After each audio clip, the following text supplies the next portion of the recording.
Il a flotté, sans effort, jusqu'à atteindre 2 ou 3 mètres au-dessus du sol.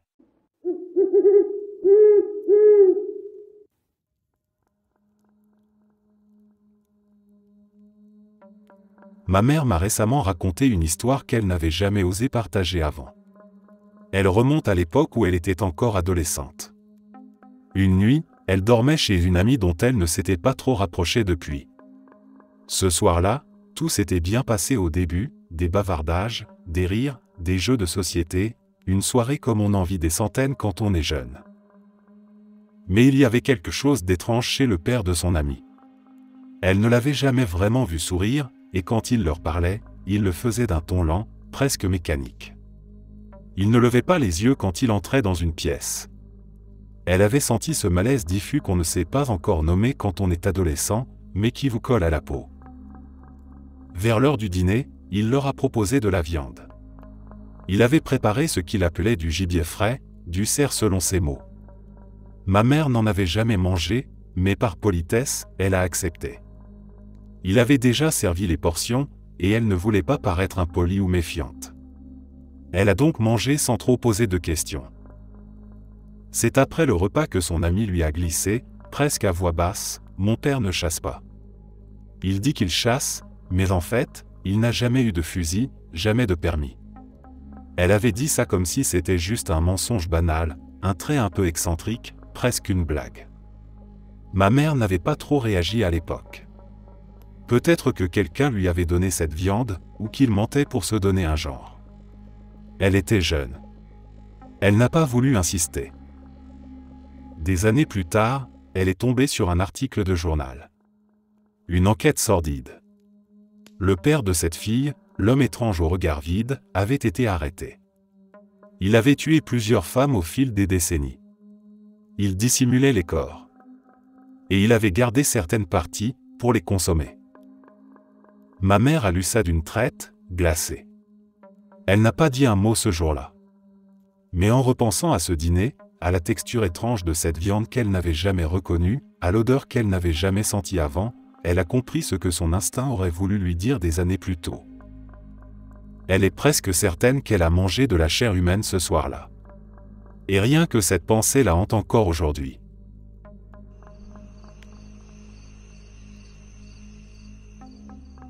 Quand ma mère était jeune, elle vivait avec sa propre mère dans une caravane installée dans le jardin d'un membre de leur famille. Ma mère avait environ 12 ans quand un homme de la maison voisine a commencé à la fixer de temps en temps. Elle ressentait une drôle d'impression en sa présence, quelque chose d'inquiétant, mais elle s'est dit que c'était sûrement juste un homme seul et sans danger. Un soir, alors qu'elle était seule dans la caravane, elle a entendu un bruit sur le toit. Puis elle aperçut ce qui ressemblait à des palans sur la tôle métallique. Comme elles étaient très pauvres à l'époque, elles n'avaient pas de téléphone. Ma mère a finalement couru hors de la caravane pour se réfugier dans la maison sans oser regarder en direction du toit. Quand son oncle est sorti pour vérifier, il n'a rien trouvé. Les semaines suivantes se sont passées sans incident et elle a fini par penser qu'elle s'était simplement fait peur toute seule. Mais d'autres choses étranges ont commencé à se produire, toujours de manière aléatoire, toujours quand elle était seule, et espacée d'1 à 2 semaines. Si je me souviens bien, cela a duré quelques mois avant que tout ne s'arrête complètement. Les mois ont passé sans aucun événement bizarre, jusqu'à une nuit où ma mère s'est réveillée dans une chaleur étouffante. Elle a senti que le chauffage de la caravane fonctionnait à plein régime. Elle s'est levée pour aller éteindre le chauffage, mais une très mauvaise sensation l'a envahie et elle a décidé d'aller directement dans la maison. Son oncle est allé inspecter la caravane. Il a remarqué que la serrure de la porte avait été forcée ou trafiquée. Il a regardé rapidement à l'intérieur sans rien voir d'anormal. Sa femme l'a poussé à appeler la police. Quand les agents sont arrivés, ils ont fouillé la caravane et ont trouvé un couteau de cuisine caché derrière un fauteuil, juste à côté du régulateur de chauffage. Ils ont supposé que le voisin s'était introduit dans la caravane, avait allumé le chauffage à fond et s'était dissimulé derrière le fauteuil en attendant que ma mère vienne l'éteindre. Et ensuite, on ne sait pas ce qu'il comptait faire. Cela fait longtemps que j'ai entendu cette histoire, mais d'après mes souvenirs, la police a interrogé le voisin sans pouvoir vraiment faire quoi que ce soit. Heureusement, Ma mère et sa mère ont pu quitter cette ville peu après. Ma mère m'a dit que quelques années plus tard, peut-être 5, elle rendait visite à de la famille dans une ville voisine quand elle a aperçu cet homme dans une épicerie. Elle est partie en courant avant qu'il ne la voie.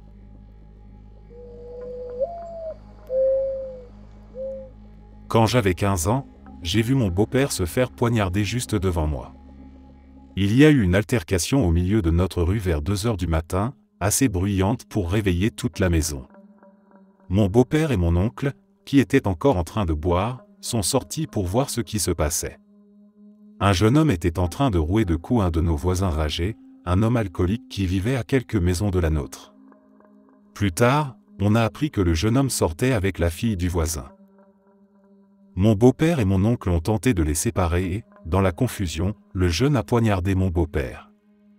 Il a reculé jusqu'à notre porche, puis il s'est effondré. J'ai essayé de le rattraper, mais son sang s'est répandu sur le devant de mon t-shirt. Le jeune homme s'est enfui et nous avons appelé les secours. Nous sommes restés à l'hôpital jusqu'au petit matin. Quand ma mère et moi sommes rentrés à la maison, il y avait un message sur notre répondeur. C'était une amie du lycée, en larmes, qui s'excusait d'appeler au milieu de la nuit. Elle avait fait un rêve où elle entendait des cris, une bagarre, et où j'étais couverte de sang. Elle me suppliait de la rappeler.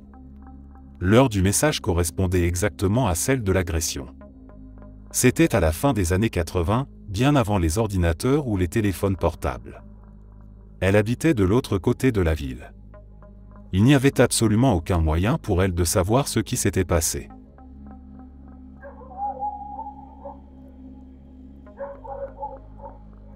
Il y a environ 2 ans, j'étais dans ma chambre en train de lire un livre quand je l'ai entendu. Un son très doux, presque imperceptible, 2 petites filles qui rient. Mais pas n'importe quel rire. C'était le genre de ricanement qu'on entend dans les films d'horreur.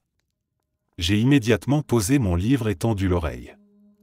Après 1 minute à retenir mon souffle, je me suis dit que ça venait sûrement de l'extérieur. Mais cette nuit-là, juste au moment où j'étais sur le point de m'endormir, je l'ai entendu à nouveau. 2 petites filles qui rient. Il était 2 heures du matin, et j'étais à peu près certain qu'il n'y avait pas de fillettes dehors sous ma fenêtre à cette heure-là. J'ai commencé à paniquer.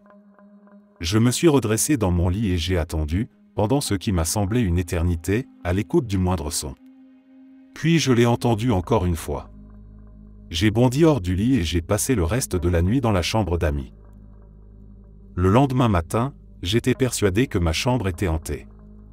Pendant toute une semaine, j'ai évité d'y retourner. Je dormais dans la chambre d'amis sans que ma famille s'en rende compte. J'avais peur de leur en parler, de peur qu'ils me prennent pour un fou ou qu'ils ne me croient pas. Mais chaque fois que je passais plus d'1 heure dans ma chambre, j'entendais à nouveau ce rire de petite fille.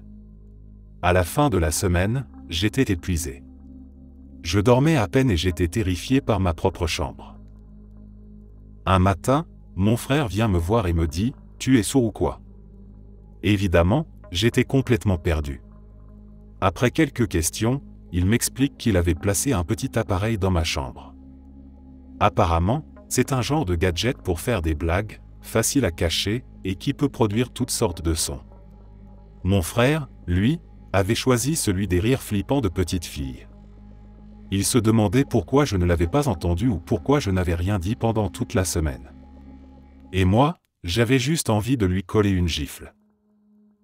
Donc ma chambre n'était pas hantée, après tout. Morale de l'histoire, parfois, ton frère est juste un sacré enfoiré.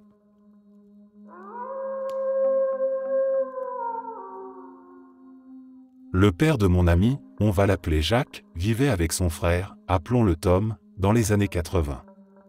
Ils habitaient tous les 2 seuls dans la maison, personne d'autre ne vivait avec eux. Un soir, Jacques rentre chez lui assez tard et en entrant dans le salon, il voit un groupe de personnes âgées assises en train de discuter. Dès qu'il entre, tout le monde se tait d'un coup et le regarde d'un air gêné pendant qu'il traverse la pièce. Il ne voit pas Tom, alors il suppose que son frère va revenir s'occuper de ses invités. Comme il travaille le lendemain matin, Jacques va directement dans sa chambre pour essayer de dormir. Mais il est dérangé par le bruit des conversations dans le salon. Il finit par sortir de sa chambre et tombe sur Tom, qui sortait justement de la sienne pour lui demander de dire à ses amis de faire moins de bruit. Sauf que Jacques allait faire exactement la même chose. Ils avancent tous les deux dans le couloir jusqu'au salon, qui est complètement vide. Plus une seule personne. Juste une étrange odeur de renfermé qui flotte encore dans l'air.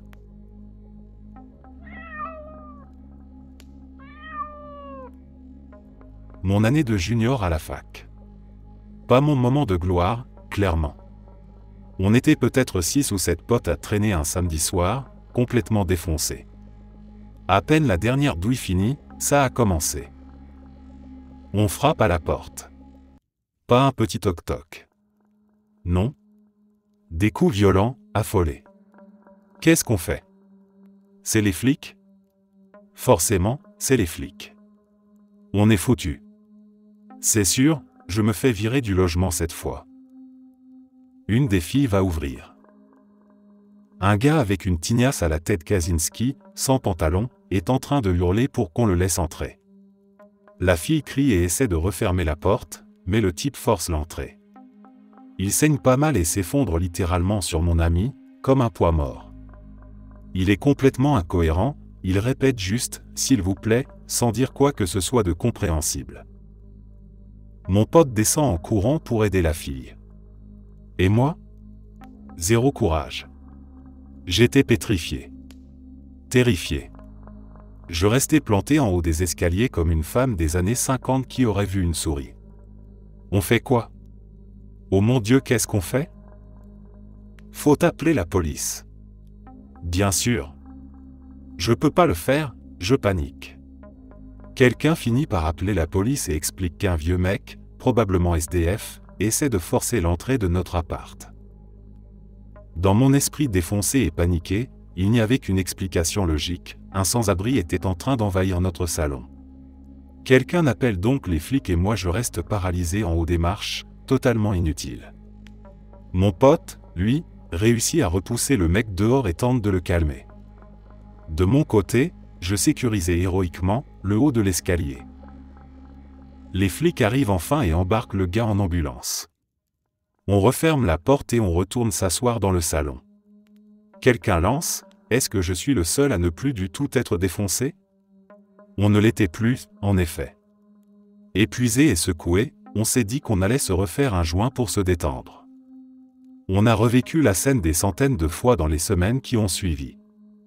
J'ai tout fait pour minimiser mon rôle de sentinelle de l'escalier. Et une semaine plus tard, on apprend que ce n'était ni un vieux, ni un SDF, mais un pote d'un pote en plein bad trip sous acide, qui avait perdu son pantalon et couru à travers un champ en panique.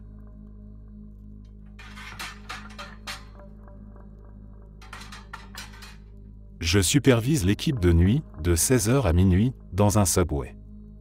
L'équipe de jour n'en a jamais parlé, mais l'équipe de nuit, elle, plaisante toujours à propos de notre sub-fantôme. Sauf que j'ai arrêté d'être sûr que c'est vraiment une blague. Écoute-moi bien. Je ne dis pas que le subway où je bosse est hanté, mais je ne dis pas non plus qu'il ne l'est pas. C'est un restaurant ouvert 24 heures sur 24, donc après minuit, il ne reste qu'une personne seule jusqu'à l'arrivée de l'équipe du matin vers 6 heures. Et moi, je passe chaque nuit au moins 1 heure seul, parfois plus avec juste une autre personne. Parfois, on entend des voix. La musique est éteinte, on est deux tout au plus, mais on entend clairement des gens parler. Pas assez fort pour comprendre ce qu'ils disent, mais suffisamment pour savoir que ce n'est pas notre imagination. La première fois que j'ai entendu ces voix, j'ai regardé ma superviseuse et je lui ai demandé si elle les entendait elle aussi. Elle m'a regardé droit dans les yeux et m'a répondu calmement, « Oui, ce sont les sub-fantômes qui parlent. » Sur le moment, ça sonnait comme une blague. Mais avec le temps, je me rends compte que quand je forme un nouveau sur le poste de nuit, j'ai dit plus de fois que je ne peux les compter, c'est juste le sub-fantôme. Il y a les voix, des bruits de chutes étranges, des objets qui tombent des comptoirs alors qu'il n'y a personne dans la pièce. Une fois, le patron a acheté de nouveaux distributeurs automatiques de papier essuie-tout pour remplacer les anciens manuels. J'étais seul juste avant que l'employé du quart de nuit arrive, quand j'ai entendu un essuie-tout se dérouler. Je suis allé voir et tout était calme.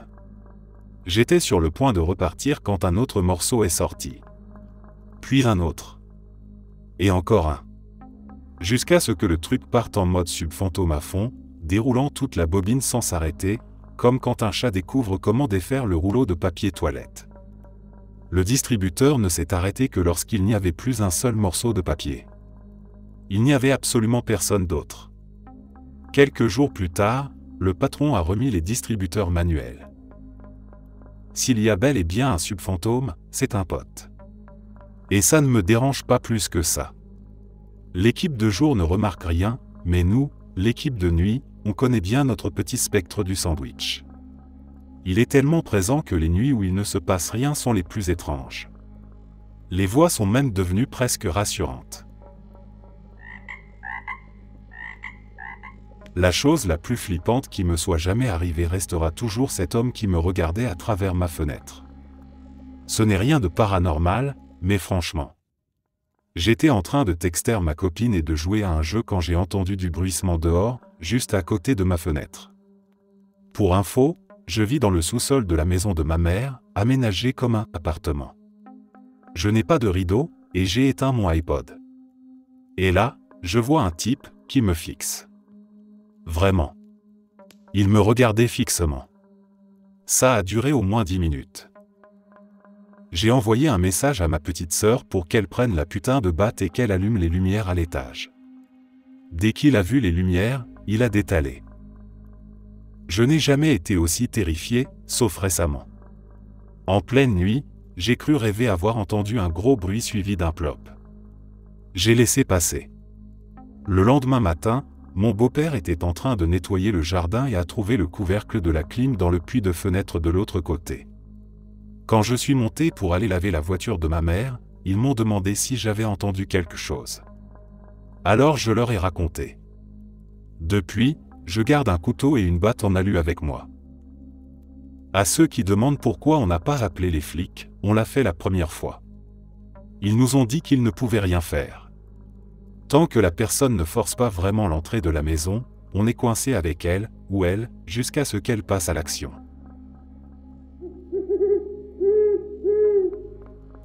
C'était probablement juste une coïncidence, mais ça me fout encore la chair de poule. J'attendais le bus il y a environ 2 ans, et j'ai commencé à discuter avec une femme qui attendait un autre bus. La conversation était tout à fait banale, mais il y avait un truc étrange en arrière-plan. Une impression bizarre que je n'arrivais pas à définir, mais qui ne me quittait pas. Je ne saurais pas dire ce que c'était, mais je sentais que quelque chose clochait. Finalement, mon bus arrive. Je monte dedans, et je suis seul à bord. Tout à coup, j'entends « et ». Je lève les yeux et je vois une petite fille. Elle me dit « Tu te souviens de moi ?» Elle ressemblait étrangement à la femme avec qui je parlais à l'arrêt, mais en plus jeune. L'ambiance était tendue au possible, presque irrespirable. Et quand je suis descendu du bus, je suis certain qu'elle m'a suivi du regard pendant que le bus repartait. C'était probablement rien de plus qu'une coïncidence, mais j'étais absolument sûr d'être seul quand je suis monté dans ce bus. Et honnêtement, ça me met encore mal à l'aise aujourd'hui.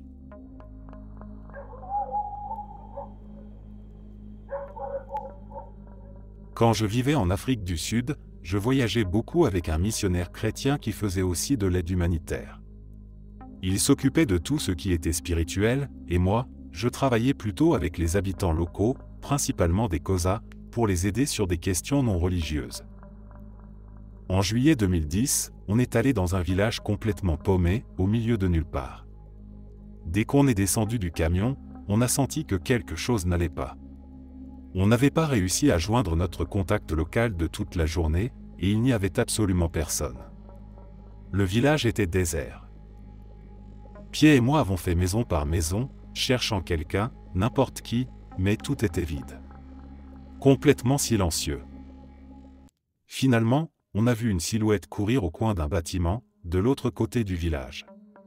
C'était une jeune femme, complètement nue, qui fonçait droit sur nous. Elle agitait les bras de manière désordonnée, et courait comme un animal, tombant parfois à 4 pattes avant de se relever. Quand elle s'est rapprochée, Pierre m'a dit de remonter dans le camion. Puis il m'a hurlé de m'y enfermer. Ce type-là avait déjà vu un guérisseur cos à brûler une douzaine de poulets vivants sans même sourciller. Alors quand lui a paniqué, j'ai compris que c'était très, très grave. J'ai claqué la porte du camion juste au moment où elle arrivait. Elle était couverte de sang. Il y avait des entailles et des coupures partout, sur le visage, les bras, la poitrine. Il lui manquait une oreille, je crois, il y avait tellement de sang, ses dents étaient ensanglantées, et dans son regard, il y avait une rage brute, sauvage, incontrôlable. Le cri qu'elle a poussé, je n'ai jamais entendu un son pareil. Je peux encore l'entendre dans ma tête, si clairement. En voyant son visage, ses yeux fous, sa bouche grande ouverte alors qu'elle poussait ce hurlement inhumain, j'étais paralysé sur mon siège. Pied avait déjà démarré et commençait à reculer sur le chemin de terre. Mais elle nous a suivis. Il a fait un demi-tour, pendant qu'elle griffait les vitres et la carrosserie, puis il a accéléré et foncé sur le chemin. Et elle continuait à courir derrière. Évidemment, elle ne pouvait pas suivre le rythme, mais pendant un instant, j'ai cru qu'elle allait y arriver. Je n'ai jamais vu quelqu'un courir aussi vite pieds nus. Le trajet jusqu'à notre base a été presque silencieux. J'ai passé la majeure partie du temps à me concentrer sur le bruit de ma respiration et celui de la route sous les roues. J'ai demandé à Pied ce que c'était, et ce qu'on devait faire. Il m'a répondu que la fille était sûrement folle, avait fait une crise psychotique ou quelque chose du genre, mais que les villageois la croiraient immédiatement possédée. Et si elle ne se tuait pas d'elle-même, il le ferait à sa place dans les jours suivants. Il pensait que les habitants s'étaient probablement tous réfugiés dans une maison, pour se protéger. J'ai vu pas mal de choses affreuses dans ce pays.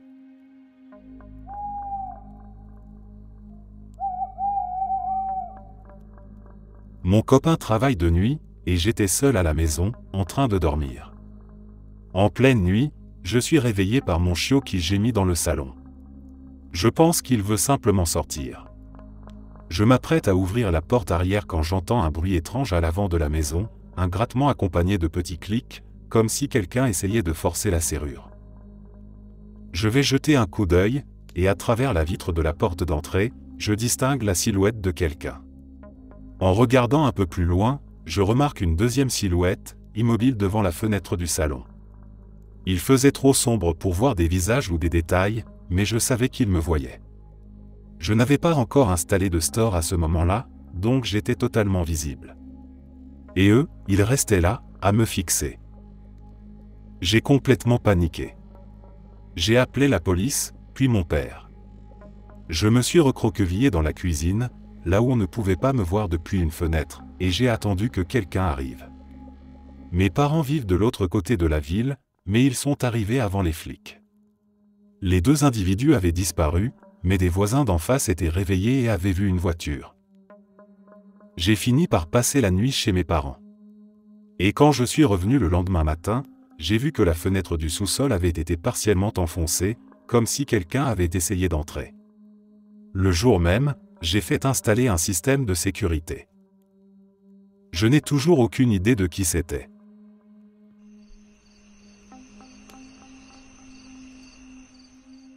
Quand j'avais 6 ans, il y a 28 ans, mes parents ont emmené ma sœur cadette et moi à un match de la MLB, laissant ma grand-mère garder ma plus jeune sœur.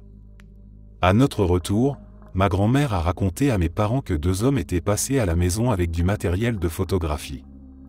Ils avaient demandé si une petite fille aux cheveux roux et bouclés vivait là, disant qu'ils l'avaient aperçue et qu'elle serait parfaite comme modèle enfant pour une campagne publicitaire. Quand ma grand-mère leur a dit qu'elle n'était pas à la maison, ils ont répondu qu'ils reviendraient une autre fois. Ma grand-mère et ma mère n'ont pas trop prêté attention à cette histoire, mais mon père a dit « Il y a quelque chose qui cloche » et il a appelé la police. 15 minutes plus tard, plusieurs agents du FBI sont arrivés et ont commencé à interroger ma grand-mère et mes parents pendant que je courais partout pour leur montrer mon hélicoptère de police miniature. Il s'est avéré que nous avions été ciblés par un réseau de trafiquants d'enfants. Les faux photographes prenaient plusieurs clichés, attendaient que l'enfant fasse une crise, puis demandaient à la mère d'aller chercher un jouet pour le calmer. Dès qu'elle sortait de la pièce, ils en profitaient pour s'emparer de l'enfant et fuyaient, abandonnant tout leur matériel sur place. Le FBI a expliqué à mes parents que ma sœur avait déjà été vendue, et qu'elle aurait quitté le pays en moins de 24 heures s'il l'avait attrapée. On nous a conseillé de changer de maternelle et de modifier certains aspects de notre quotidien. J'en ai encore des frissons en pensant à ce qui aurait pu lui arriver. Inutile de dire que ma mère est devenue très protectrice. Il a fallu plusieurs années avant qu'elle accepte de nous laisser seuls avec une baby-sitter.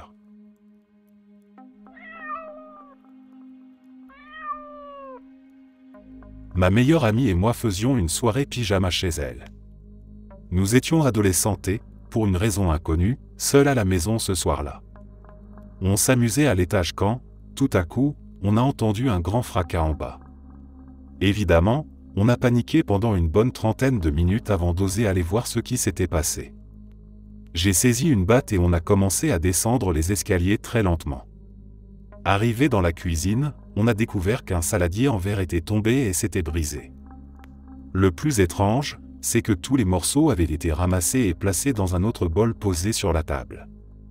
On ne sait toujours pas comment c'est possible. Une autre fois, avec la même amie, on a décidé que ce serait amusant de dormir dehors dans le camping-car des parents de mon ami.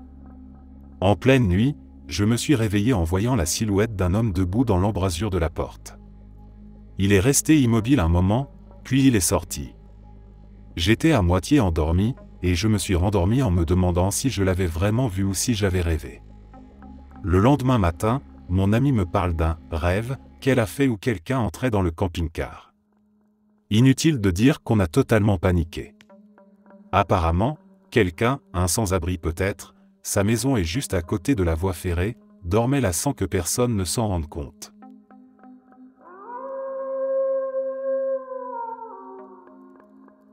Il y a seulement quelques mois, alors que j'étais encore étudiant, j'ai loué une vieille maison avec 2 de mes amis. Je vivais au sous-sol, tandis qu'eux avaient chacun une chambre à l'étage. Plusieurs événements étranges me sont arrivés pendant que je vivais dans ce sous-sol. Le premier remonte à l'époque où je venais d'adopter un chien, âgé d'environ 4 mois. De temps en temps, juste après que j'éteignais la télévision pour aller dormir, mon chien se mettait à gémir et à grogner en direction d'un coin précis de la pièce. En temps normal, il n'avait pas le droit de monter sur mon lit et il le respectait, mais dans ces moments-là, il bondissait sur le lit et se collait à moi autant qu'il le pouvait, sans jamais détourner les yeux de ce coin. C'est arrivé environ 5 fois en l'espace de 4 mois. Puis, vers la fin de l'année scolaire, alors que j'étais sur le point de déménager, j'ai vécu l'expérience la plus terrifiante de ma vie. Sous l'escalier se trouvait une petite porte menant à un espace exigu avec un sol en terre battue. L'intérieur de la porte était orné d'une vieille planche en bois bizarre, comme une sorte de carte, clouée dessus. L'endroit était déjà assez inquiétant en soi. Jusqu'à la veille de cet incident, nous avions toujours gardé une petite chaise devant cette porte, sur laquelle je posais mes manteaux, mais comme nous avions eu des invités la veille, nous avions monté la chaise à l'étage. Il faisait nuit, probablement autour de 20 heures, et je venais de passer par la cuisine à l'étage. En redescendant, j'étais sur le point d'ouvrir la porte de ma chambre quand la porte du placard sous l'escalier s'est ouverte, lentement, avec le grincement le plus fort et le plus sinistre que j'ai jamais entendu. Je suis resté figé sur place, paralysé par la peur, les yeux rivés sur cette porte, attendant de voir ce qui allait en sortir. Je suis resté là, immobile, pendant environ 5 minutes, complètement terrifié. Finalement, j'ai ouvert la porte de ma chambre et je l'ai verrouillée aussi vite que possible. Je ne savais pas si mes colocataires étaient à la maison, alors j'ai appelé ma colocataire et elle m'a confirmé qu'elle était là. J'ai passé le reste de la soirée à l'étage avec elle, incapable de redescendre. Je précise que je suis un homme de 21 ans, plutôt difficile à effrayer. Je sais que beaucoup penseront qu'il s'agissait d'un courant d'air, ou que le fait d'être juste descendu des escaliers a pu déclencher l'ouverture de la porte, comme mes colocataires me l'ont suggéré. Mais j'ai déjà connu ce genre de situation, qui peuvent être un peu angoissantes, mais là c'était autre chose. Dès l'instant où j'ai entendu cette porte s'ouvrir et que je l'ai vue bouger lentement, j'ai ressenti une terreur pure. J'avais la nette impression que quelque chose d'autre était dans la pièce, et que cette chose voulait que je voie cette porte s'ouvrir.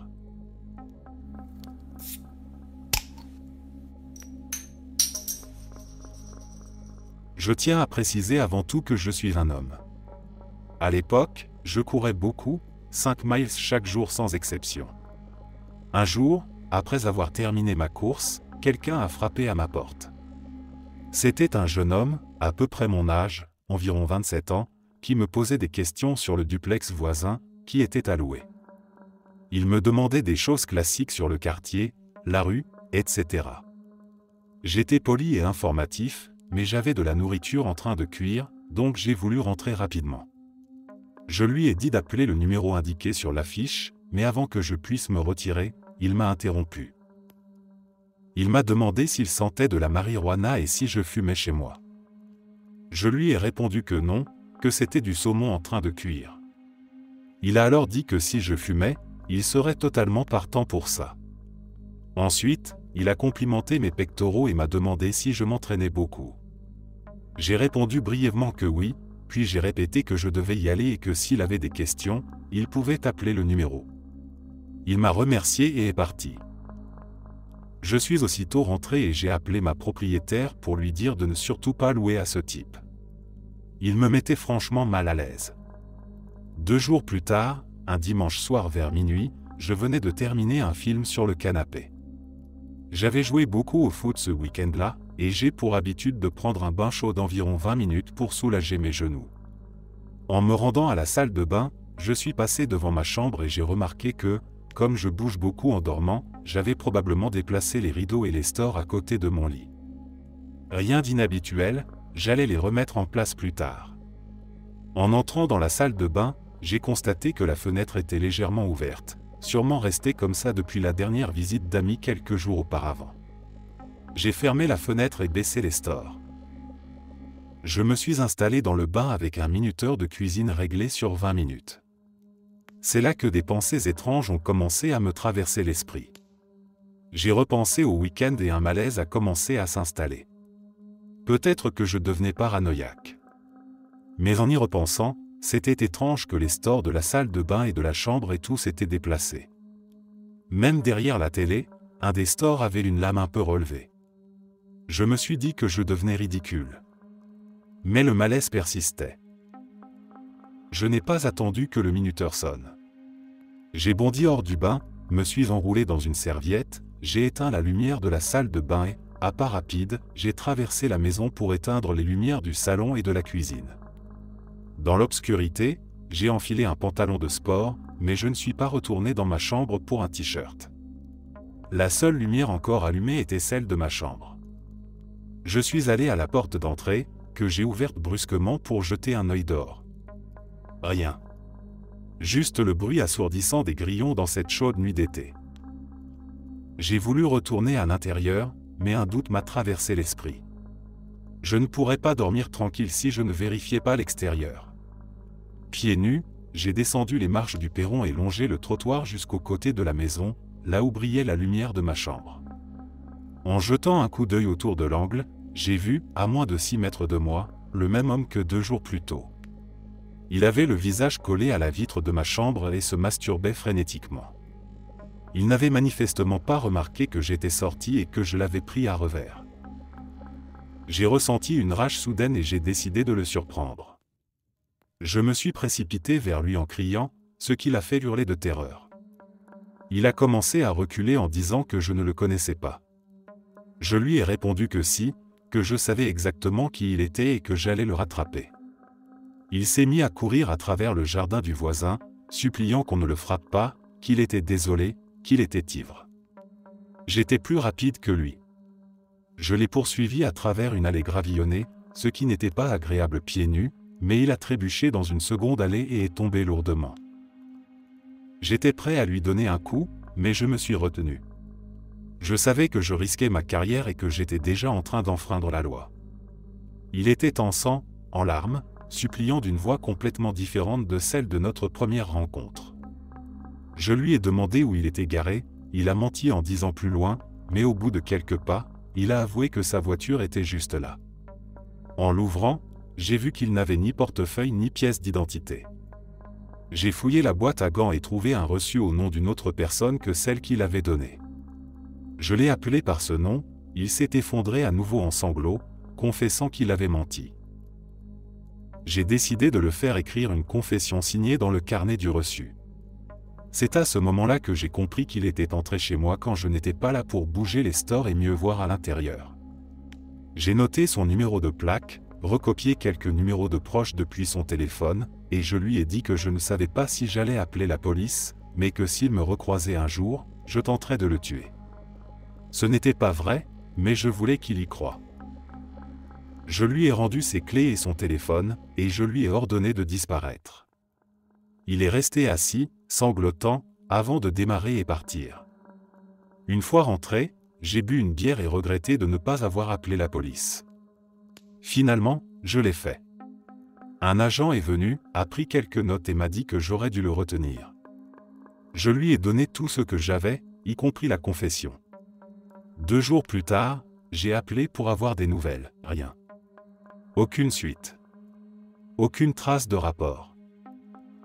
1 an plus tard, il est revenu. Il a frappé à ma porte. En ouvrant, il a vu la colère sur mon visage, a reculé, main levée, et m'a dit qu'il venait s'excuser. Il m'a dit qu'il était sincèrement désolé. Je lui ai répondu que j'acceptais ses excuses et de ne plus jamais refaire ce genre de choses. Il m'a remercié et est reparti. Très étrange.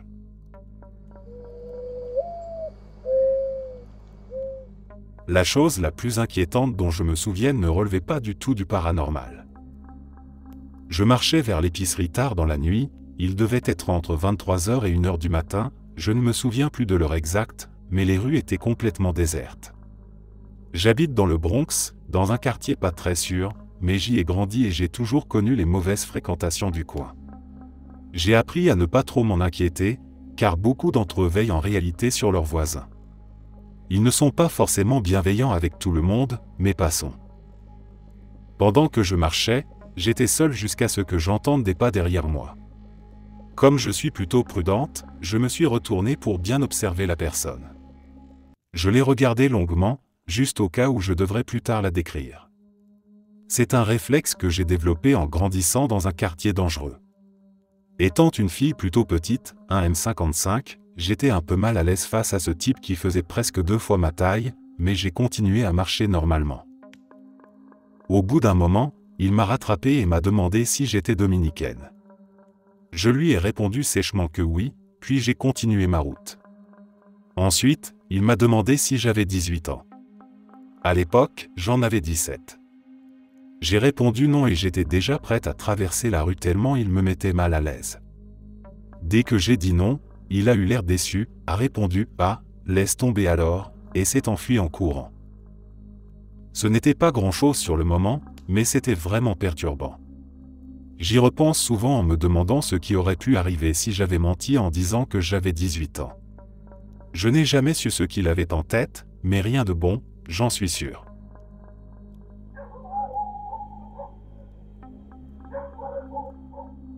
Tentative d'enlèvement dans les années 1980.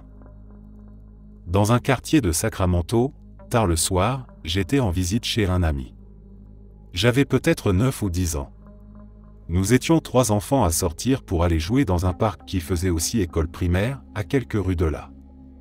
Il devait être autour de 22h. On jouait au frisbee dans la rue, juste devant l'école, quand notre frisbee est tombé sur la chaussée au moment où une fourgonnette blanche arrivait et s'est arrêtée, comme si elle nous laissait le temps de récupérer notre frisbee. Je suis allé le ramasser, puis je me suis écarté sur le côté pour laisser passer la fourgonnette. Mais au moment où elle passait, la porte latérale s'est ouverte brusquement et un homme tout de noir vêtu, comme un ninja, a jailli en essayant de m'attraper. Il portait un harnais relié à un système télescopique à l'intérieur de la fourgonnette, ce qui lui permettait de se projeter à l'extérieur sur environ 1,50 m, suspendu en l'air, un peu comme dans les maisons hantées où les figures en volent. Le dispositif était actionné par une autre personne, elle aussi habillée en noir. Il y avait donc au moins 3 personnes impliquées dans cette tentative. J'ai eu juste assez de réflexes pour esquiver son geste et, immédiatement, mes amis et moi avons pris la fuite en courant vers l'école. On a escaladé une première clôture d'environ 2 mètres, puis on a longé la haie pour en franchir une deuxième, bien plus haute, peut-être 4 à 5 mètres, pour finalement nous retrouver à l'intérieur de l'établissement. On était terrifiés. On entendait encore la fourgonnette qui tournait dans les rues autour de l'école et on était convaincu qu'il nous poursuivait. Heureusement, on a trouvé un moyen de monter sur le toit de l'école depuis l'intérieur.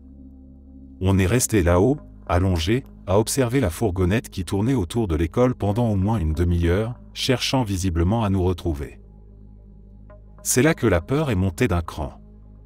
On s'était attendu à ce qu'ils prennent la fuite après l'échec de leur tentative, mais non, ils restaient, peut-être parce qu'ils craignaient qu'on puisse les identifier. On a même vu des gens à pied qui semblaient fouiller la zone, ce qui nous a glacés. Après environ 45 minutes sans les voir, on a fini par descendre discrètement du toit et courir jusque chez l'ami chez qui je logeais. Et on n'a jamais rien dit à nos familles. On avait trop peur d'être punis pour être sortis si tard ou d'avoir mis nos vies en danger. Pourtant, ce soir-là, on a frôlé quelque chose de vraiment grave.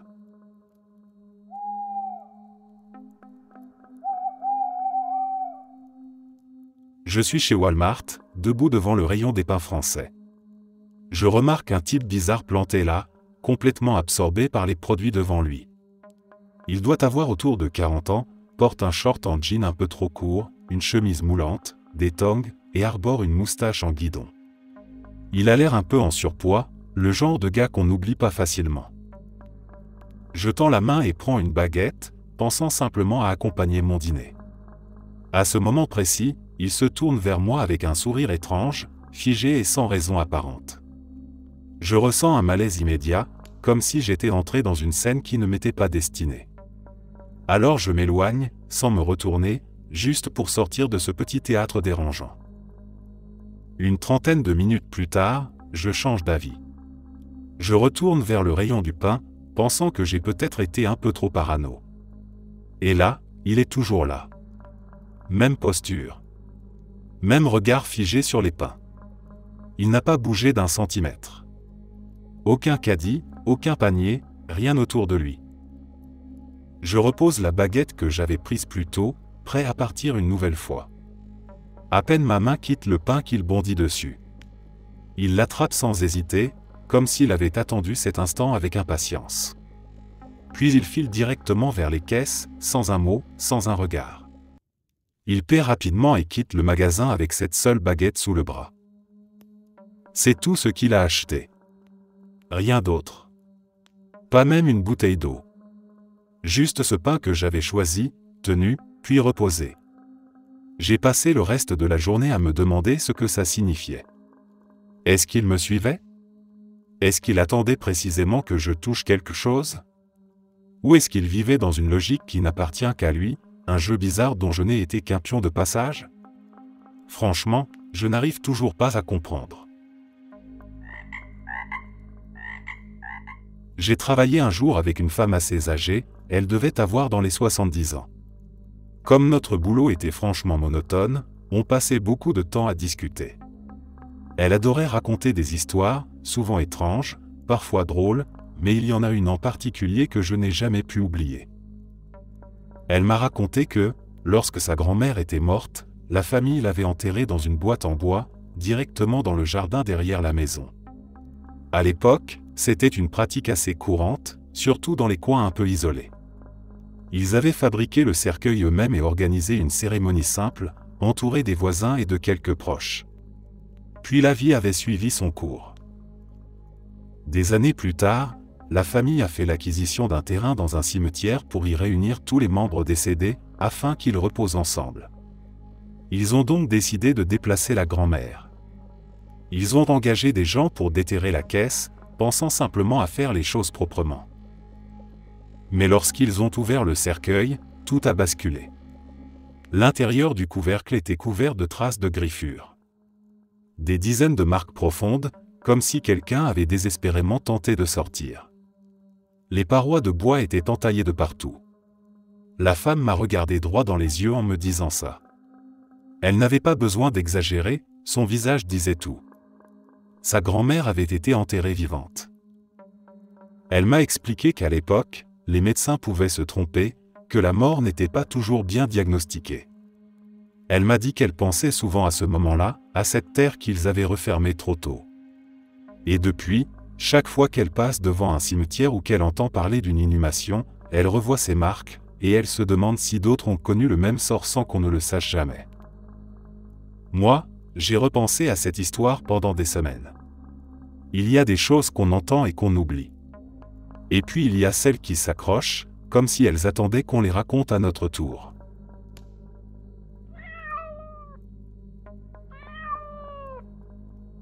J'ai eu un chien une fois, un vrai compagnon, du genre fidèle et affectueux comme on en voit rarement.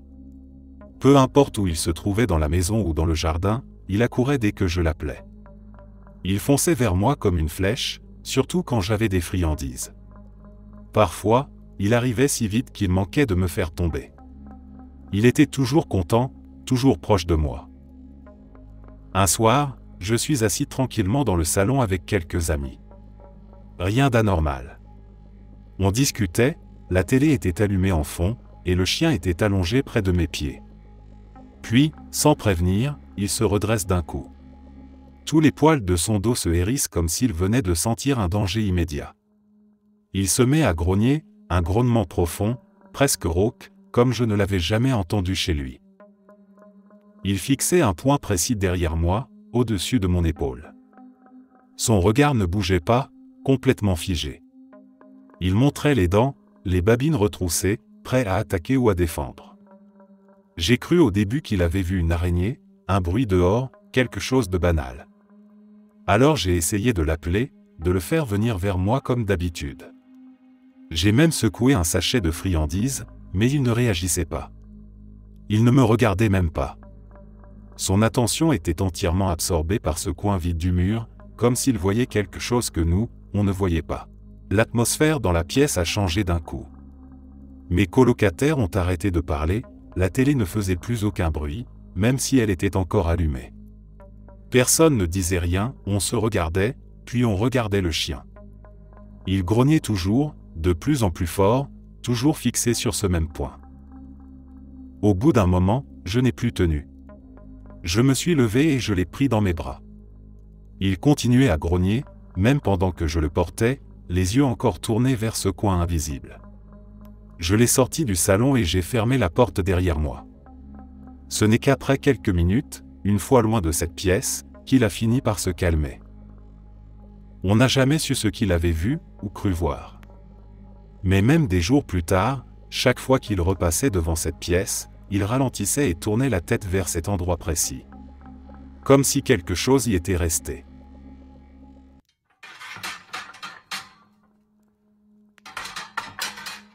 Mon arrière-grand-père s'est réveillé en pleine nuit avec cette sensation bizarre, celle qu'on connaît tous un jour, quand quelque chose ne tourne pas rond sans qu'on sache encore quoi.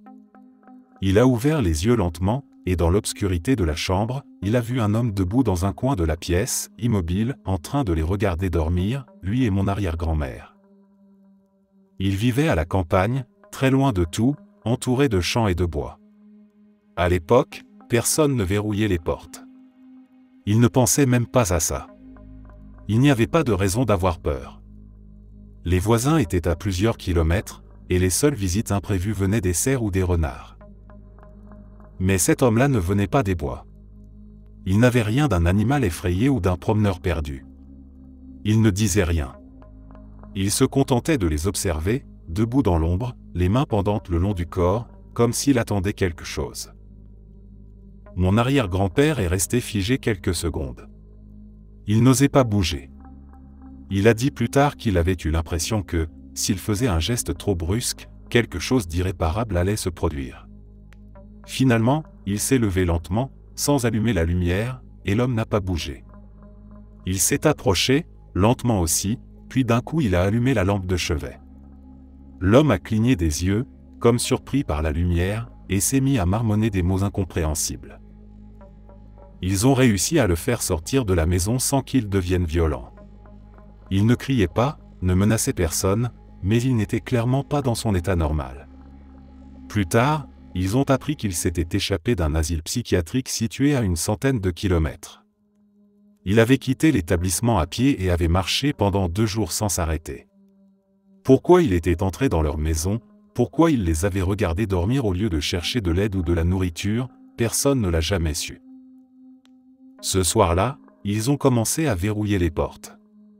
Mais même des années après, mon arrière-grand-père disait que ce qui l'avait le plus marqué, ce n'était pas la peur. C'était le silence. Ce silence profond, presque étouffant, d'un inconnu qui se tient là, dans votre chambre, sans raison, sans bruit, sans but apparent.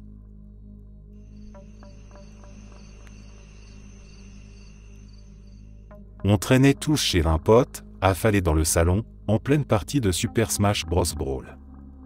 L'ambiance était détendue, ça criait, ça riait, et la télé balançait les sons frénétiques des combats. Je jouais avec Olimar, concentré à fond, essayant de prendre l'avantage. Puis, sans prévenir, mon pote qui hébergeait tout le monde met le jeu en pause et coupe le son. Il fixe le mur sans rien dire. On se tait tous, d'un coup. Et c'est là qu'on l'entend. Un son isolé, lent, étouffé. Comme une touche de piano enfoncée, doucement, avec un écho lointain. Et ça recommence. Une note. Puis une autre, un peu décalée, mais toujours lente. Le genre de bruit qu'on n'a pas envie d'entendre quand il n'y a personne censé jouer. Il faut savoir que dans son salon, contre le mur du fond, il y a un vieux piano droit. Un modèle imposant, hérité de sa grand-mère, qu'il n'a jamais fait accorder, mais qu'il garde là pour le style. On commence à se lever, un peu nerveux. On appelle à haute voix, on lance des « y a quelqu'un » ou « c'est une blague », mais rien ne répond. Le salon est plongé dans un silence lourd, entrecoupé seulement par ce bruit étrange de touches qui s'enclenchent sans qu'on comprenne comment. On s'approche lentement. Personne ne veut être le premier à regarder derrière le piano, mais on avance tous ensemble, à petits pas. Mon pote s'accroupit, pousse doucement l'instrument vers le mur, et regarde à l'intérieur. Et là, tout s'explique. Une pièce interne du piano, un vieux mécanisme métallique, était en train de glisser lentement. Avec l'humidité et le temps, une corde avait commencé à se détendre toute seule. Chaque mouvement, imperceptible à l'œil nu, faisait vibrer la touche juste assez pour produire un son. C'était comme si le piano jouait tout seul, un fantôme de musique échappé du bois. On a éclaté de rire, tous à la fois. La tension s'est évaporée d'un coup.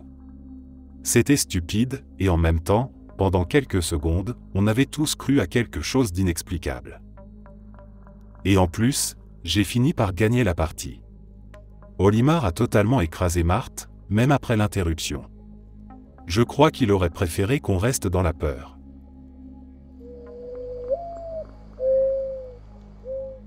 J'habitais dans les collines d'Hollywood, et cette histoire remonte au début des années 80. C'était une de ces soirées tranquilles où rien ne semble pouvoir sortir du cadre habituel. Vers 21h, quelqu'un commence à frapper frénétiquement à ma porte. Pas un simple toc-toc poli, non. Des coups insistants, désordonnés, presque paniqués. J'ouvre prudemment, et là, je tombe sur une femme en état de choc total. Elle est en pleurs, les mains tremblantes, elle répète sans arrêt. Il y a tellement de sang, tellement de sang. Elle avait l'air normale. Bien habillée, propre, pas blessée. Alors on l'a fait entrer, moi et la personne avec qui je vivais à l'époque. Elle s'effondre sur le canapé, essayant de reprendre son souffle, et commence à nous raconter qu'elle a vu quelqu'un se faire poignarder dans la rue. Elle n'avait pas de téléphone sur elle, alors elle a couru vers la première maison avec de la lumière. Je décroche le téléphone fixe et j'appelle immédiatement la police. Moins de 10 minutes plus tard, 2 agents du LAPD arrivent. Uniformes impeccables, voitures banalisées. Ils sont calmes, rassurants. L'un prend la femme par le bras avec douceur et l'aide à se lever. L'autre nous explique qu'elle a été signalée disparue un peu plus tôt dans la journée, qu'elle souffre de troubles mentaux et qu'elle habite dans une maison plus haut dans la rue. Ils la remercient, nous remercient, et repartent avec elle sans souci. On respire un bon coup, soulagé que ce soit réglé. Mais environ une demi-heure plus tard, ça frappe à nouveau à la porte. Cette fois, 2 autres policiers. Différents. Autre allure, autre voiture. Ils nous disent qu'ils viennent de recevoir un appel concernant une femme en détresse. On leur explique qu'ils sont arrivés trop tard, que 2 collègues à eux sont déjà venus et sont repartis avec la femme. Et là, les 2 nouveaux flics se figent. Ils ne sont au courant de rien. Aucun rapport n'a été transmis, aucun appel de clôture d'intervention. Ils vérifient la radio, contactent leur centrale, puis d'autres unités. Rien. Aucun officier n'a été enregistré sur notre appel. Aucune voiture ne correspond à la description. Et aucun véhicule du LAPD n'est censé être intervenu dans notre quartier depuis plus de 40 minutes. On leur décrit les 2 premiers policiers. Uniforme, insigne, manière. On leur décrit la femme aussi. Ils notent tout, posent encore plus de questions, cherchent à savoir si quelqu'un d'autre aurait pu jouer un rôle. Mais rien. Rien qui colle.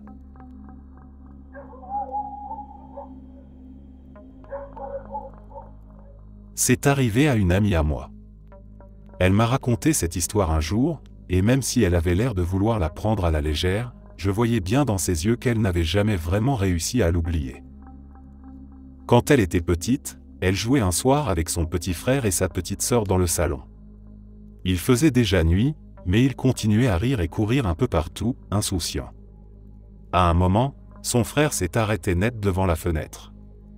Il a collé son visage contre la vitre et a dit, d'une voix calme mais curieuse, « C'est qui, l'homme là-bas » Intriguées, elle et sa sœur se sont approchées. En regardant par la fenêtre, elles ont vu ce dont il parlait. Au sommet du poteau téléphonique, de l'autre côté de la rue, il y avait une silhouette blanche.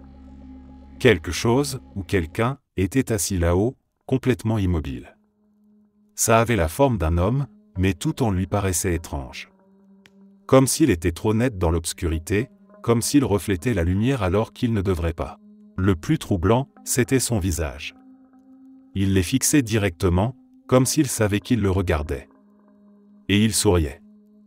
Un immense sourire, figé, trop large pour paraître naturel. Un sourire qui semblait presque collé à son visage, comme quelque chose de peint ou sculpté. Ils sont restés figés, tous les 3. Aucun d'eux ne parlait.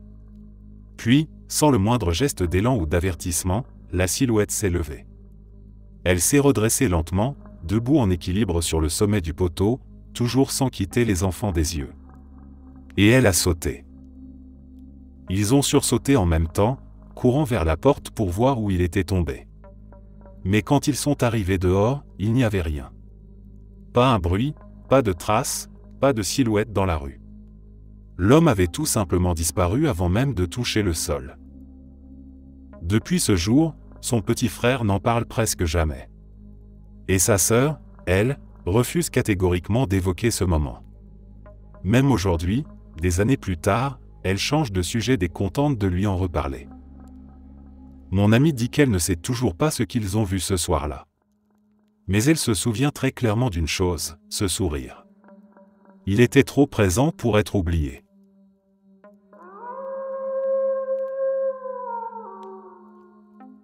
L'été qui a suivi mon bac, j'ai commencé à livrer des journaux dans une zone assez rurale. Des champs à perte de vue, quelques fermes éparpillées, beaucoup de routes en terre et presque pas de lumière après le coucher du soleil. C'était un job tranquille, répétitif, mais je connaissais chaque tournant, chaque boîte aux lettres par cœur. Un soir, il pleuvait à torrents. Une pluie lourde, froide, qui tapait sur le pare-brise comme des cailloux. Je suivais mon itinéraire habituel, et je m'engage sur un chemin de terre qui mène à une ferme isolée tout au bout. C'est un cul-de-sac. J'avais déjà fait ce trajet des dizaines de fois. J'arrivais, je déposais le journal dans la boîte près de l'entrée du chemin privé, je faisais une manœuvre rapide pour repartir, et je passais à la maison suivante. Toujours pareil. Mais cette nuit-là, quelque chose a changé. Je sors de ma voiture sous la pluie, la tête rentrée dans les épaules, tenant le journal roulé dans un sac plastique. Et là, dans la lumière des phares, je le vois. Un homme, dans le fossé, à une quinzaine de mètres de moi. Il porte une chemise blanche complètement trempée, plaquée contre sa peau. Et il court. D'un coup. Droit vers moi. Je n'ai pas eu le temps de crier, ni même de penser. Il fonçait comme un forcené, les bras balancés, les pieds glissant dans la boue. J'ai eu à peine le temps d'apercevoir quelque chose dans sa main, un objet sombre, métallique. Mon cerveau a immédiatement pensé à une hache. Ou quelque chose de similaire. Il s'est approché jusqu'à 20 pieds de moi, peut-être moins, avant que mon instinct prenne le dessus. J'ai lâché le journal, j'ai tourné les talons, j'ai couru plus vite que je ne l'aurais cru possible. Je suis monté dans la voiture en glissant sur le siège mouillé, j'ai claqué la porte, enclenché la marche arrière sans même regarder derrière. Les pneus ont patiné dans la boue, les phares tremblaient au rythme des secousses du chemin, et j'ai foncé jusqu'à retrouver une route goudronnée. Je ne sais pas qui il était, ni pourquoi il était là, encore moins ce qu'il tenait en main. Je ne suis jamais retourné sur cette route. J'ai signalé l'incident à mon patron, qui m'a simplement dit de sauter cette adresse la nuit suivante. Il n'a posé aucune question. Mais depuis, chaque fois qu'il pleut fort et que je suis seul sur une route de campagne, je repense à cette silhouette, sortie de nulle part, courant dans la nuit comme si ma présence l'avait réveillé.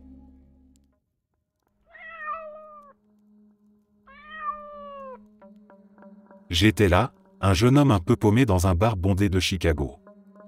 Il devait être 2 heures du matin, et j'étais, disons légèrement imbibé.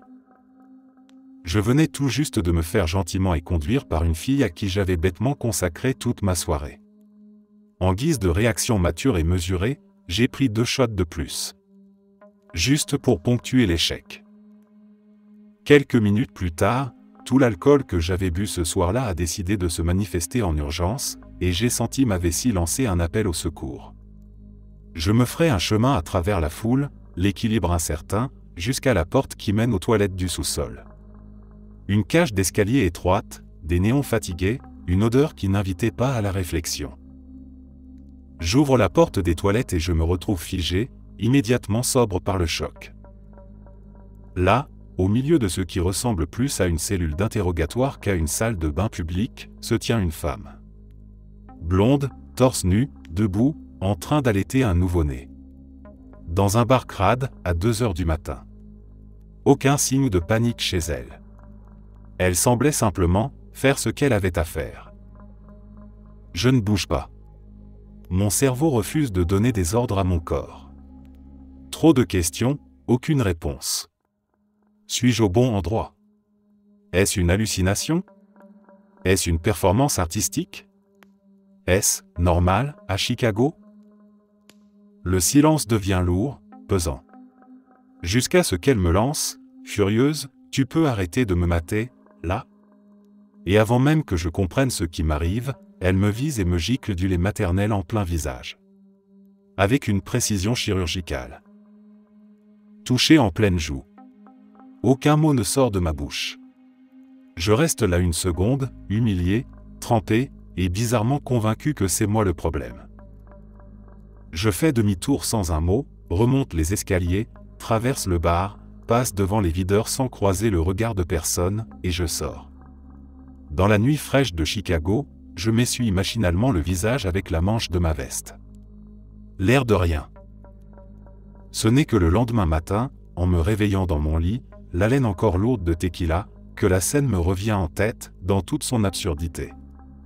Et je me rends compte, pleinement, que j'ai vécu l'un des moments les plus déroutants de ma vie dans les toilettes d'un bar miteux.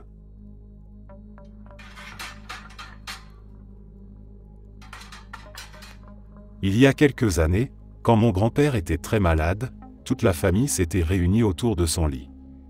On savait que c'était la fin. Chacun prenait un moment pour lui parler, lui dire au revoir, lui murmurer des mots qu'on gardait en nous depuis trop longtemps. L'atmosphère était lourde, pleine de tristesse, mais aussi remplie d'un profond respect. On pleurait tous, certains à voix basse, d'autres en silence. Petit à petit, sa respiration est devenue plus lente, plus irrégulière. On pouvait sentir que chaque souffle pouvait être le dernier. Le temps semblait suspendu. Plus personne ne parlait, on attendait juste, les yeux fixés sur son visage.